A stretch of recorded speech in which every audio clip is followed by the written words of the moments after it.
Hi guys!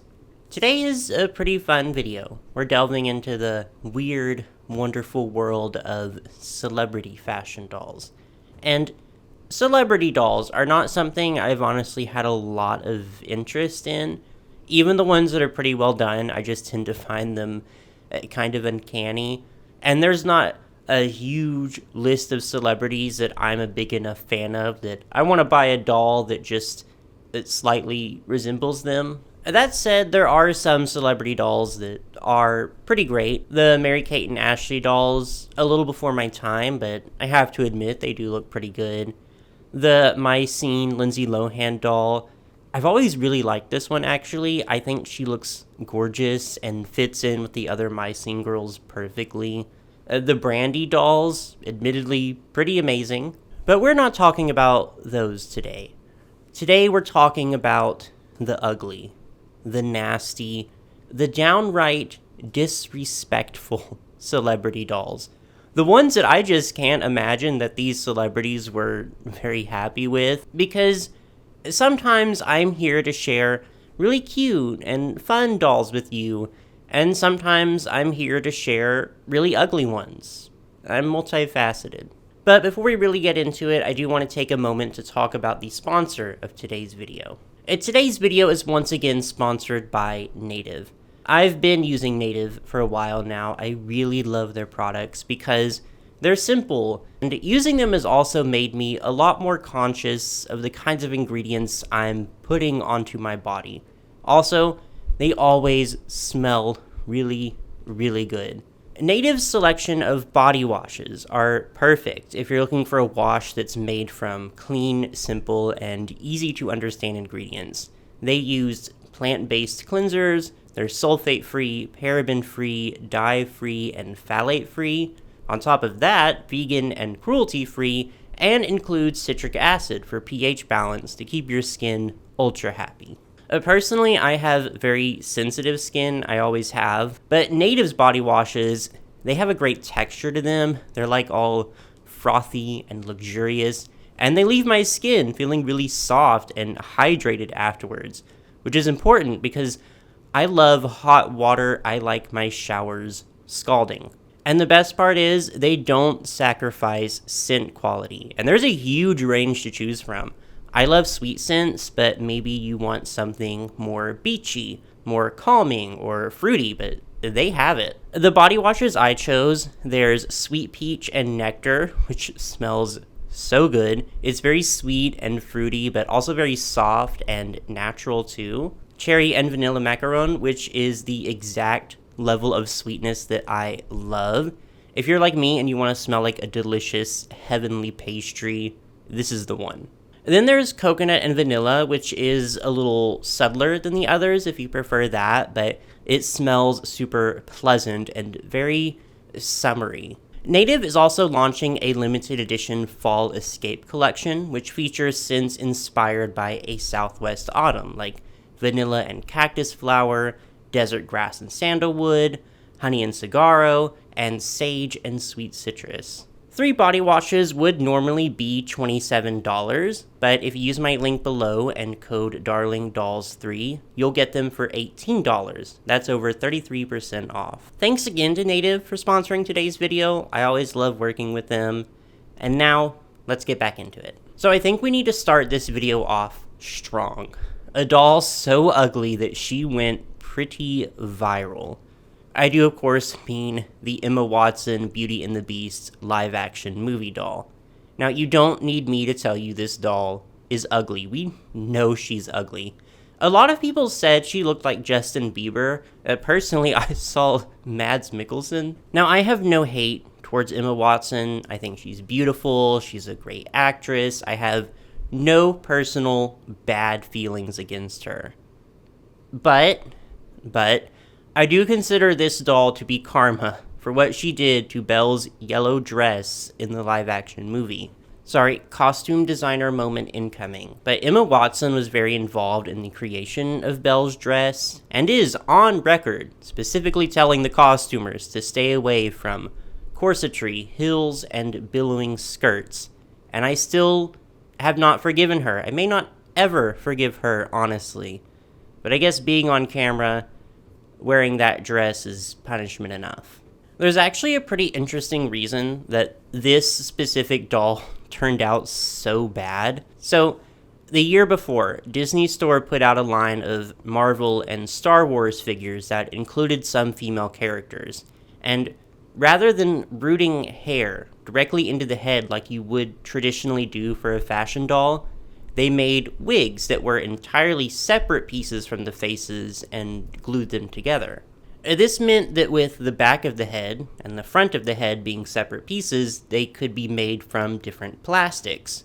So the faces were these really hard, really shiny plastics that you normally expect to see on action figures, but not on fashion dolls. And someone, I don't know who, on Disney was like, wow, that looks great. Let's do that for our Beauty and the Beast live action dolls too. So they did, and the rest is history. And the fallout of this doll being so incredibly ugly actually led to Disney taking a hiatus from making their own in-house playline live action dolls, which is, I'm sorry, it's tragic, but it's also like so objectively funny too. Next, we're gonna go back in time a little bit, all the way back to 1939. Yes, they were even making celebrity dolls back then too, and like 95% of them were Shirley Temple, but the company, Ideal Novelty and Toy Company, decided to take advantage of the hype for the Wizard of Oz film and put out a doll based on Judy Garland as Dorothy. And yes, the doll was specifically marketed as Judy Garland as Dorothy, not just a Dorothy doll. Now, I'm not one to find dolls creepy or scary or call them cursed or anything like that. Even more vintage-style dolls like this one, and you gotta cut them some slack too. It was a pre-Barbie world. Almost all the dolls were styled to look like children, but this, even by the standards of the time, she's scary looking. If there was ever a doll to come to life in the middle of the night, well, I don't think she'd murder me or anything. I think she would just start chewing on stuff like a dog. This doll actually came in 3 different sizes: 13 inches, 16 inches, and 18 inches. And like a lot of the dolls from this time, sported a wig made of real human hair. So that's fun to think about. Now one that's a lot more recent. The Addison Rae fashion doll line, released last year in 2022. I'm not a fan of Addison Rae, and I'm not saying that to be mean or shady. I just really have like zero frame of reference of who she is or what she does, and I assume that's just because I graduated high school several years ago. But I do know fashion dolls, and I know an ugly doll when I see one. I think what happened here is what happens with a lot of celebrity dolls. It's made by people who really don't know what goes into making proper fashion dolls. These are from Bonkers Toys, and their entire shtick is just licensing toys based on influencers that are popular with kids. So they're definitely not one that has a lot of experience with fashion dolls.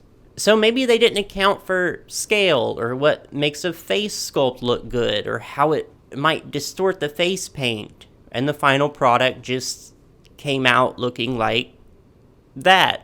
Also, her fashions are just so boring and uninspired, and maybe that's Addison's brand, but I don't think it is. Because the company behind these, they put out a promotional video with Addison, and she's dressed in this really cute, glamorous pink dress. The video is so awkward, though. They just have Addison here doing an ad read that is so obviously unscripted, and she's really doing her best to pretend that these dolls are the greatest thing to ever happen to her. And these are just the cutest knee-high boots. I love boots. I just found this fashion pack that says inspired by body positivity, and it's an oversized t-shirt and cheetah print leggings. Oh my god. Another doll that was like infamously ugly. The first batch of Britney Spears singing dolls from Yaboom Toys, first released in 1999. I love the story behind this one because Britney very much was not happy with this doll. There are some tabloid magazines that quote Britney saying, "I look like a bulldog chewing a wasp," which I can't really argue with that. Britney Spears was only 18 in 1999? So I don't even know where this face comes from. Britney Spears doesn't even look this old now. She did convince them to change the doll's face, which I love. I fully support that energy. I wish some others on this list would have been as brave as her, and honestly, good for you, Boom, for listening to her. So, the second batch of singing Britney dolls, they're not perfect, but they do at least look a lot better. Some more pop girlies, the Spice Girls. Not the standard Spice Girl dolls released by Galoob. I actually think those are pretty cute. No, the ones I'm talking about are from Street Life and Toy Max, also released in 1999. These were a little less popular than the Galoob line, and I think you can imagine why. I think Baby Spice and Posh Spice probably got the worst of it.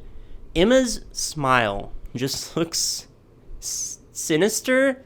I don't know. I don't want her to talk. I don't want to hear what she has to say, because for all I know, it could be the exact time and place of my death. And Posh, poor Posh. Correct me if I'm wrong, because I was just an infant at the time, and I wasn't really reading tabloids, but I believe Victoria had this thing about smiling, so she was never smiling in pictures or promotional materials, and none of her dolls were ever made with a smile either. And here, they tried to give her a little demure pout, but it's less demure and more uncomfortable, kind of condescending too. Now that I look at it, whatever emotion it is, I don't think it's very positive. From one girl group to another, next we're talking the Little Mix dolls.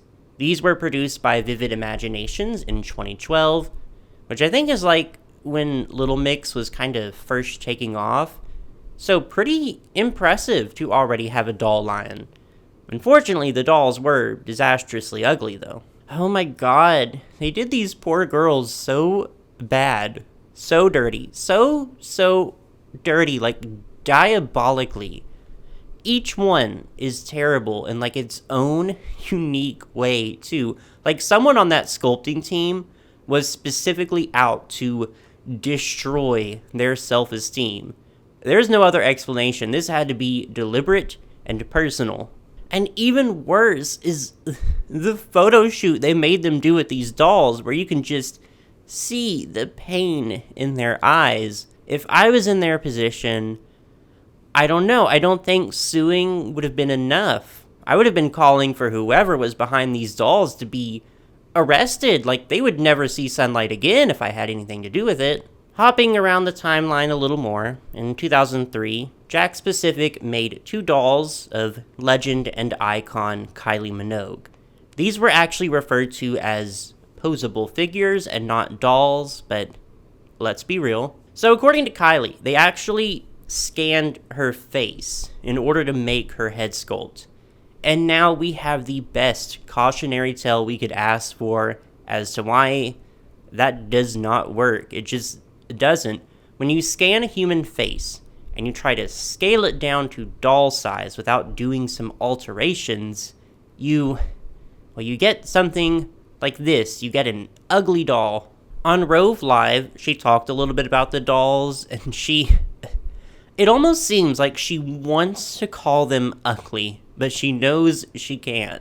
Kylie doll, and this face, they scanned your face? There's things you don't want to know. There's a reason.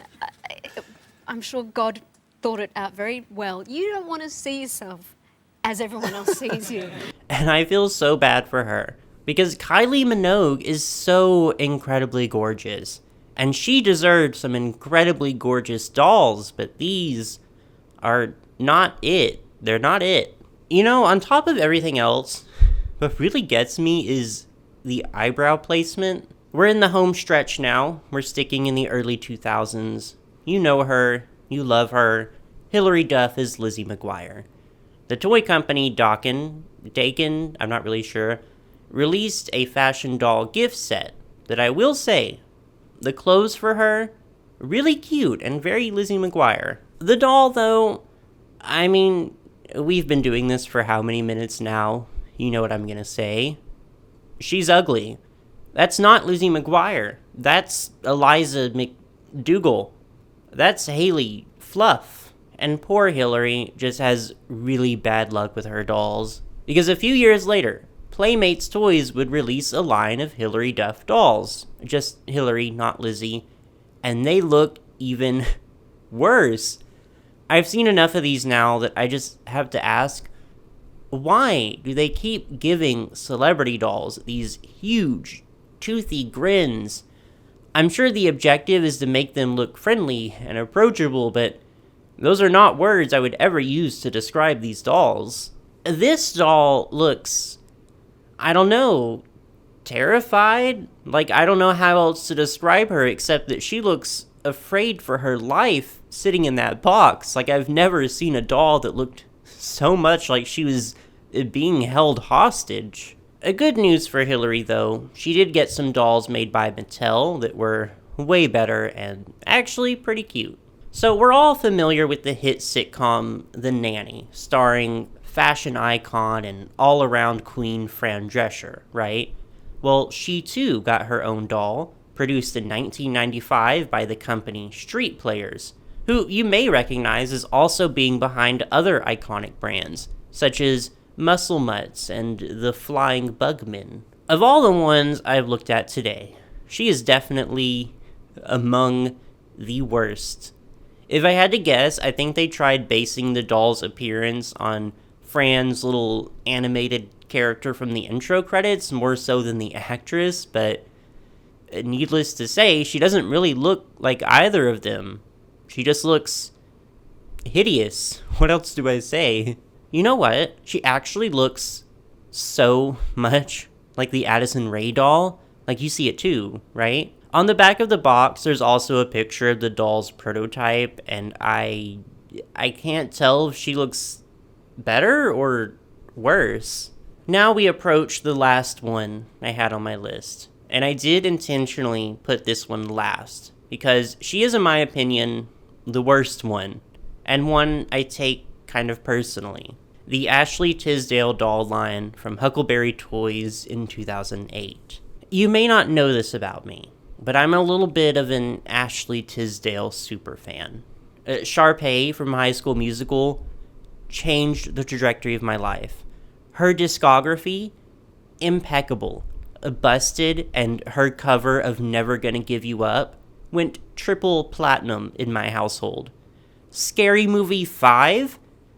I've never seen it, actually, but I'm sure she was great in it. These dolls, oh my god, they're so ugly. And the worst part is that I have to admit that they do actually kind of look like her. Like, somewhere in their creepy little smiles, I do see Ashley Tisdale, which is both impressive and kind of horrifying. Not like that? Yeah, I agree. Not like that. These are just so... I'm running out of ways to say ugly. But what other word can I use? Uncanny? Sure, they're definitely that too. They're just, like I said at the beginning, disrespectful. My girl Ashley deserved so much better. Also, would you believe these go for like $100? It's so funny what doll collectors randomly decide should be worth that much, isn't it? And I think that more or less brings us to the end of the video. I know this was not the most educational video I've ever done, but these where I just get to look at dolls and goof off for a little bit, they're important too. But now it's your turn. Tell me if you have any experience with celebrity dolls. If you love them, if you hate them, if you've ever collected them. Tell me which ones were your favorite and which ones you think belonged on this list if I didn't already cover them. In your opinion, who is the ugliest celebrity doll? And when you're done with that, just be sure to like and subscribe for any future fashion doll content. Thank you.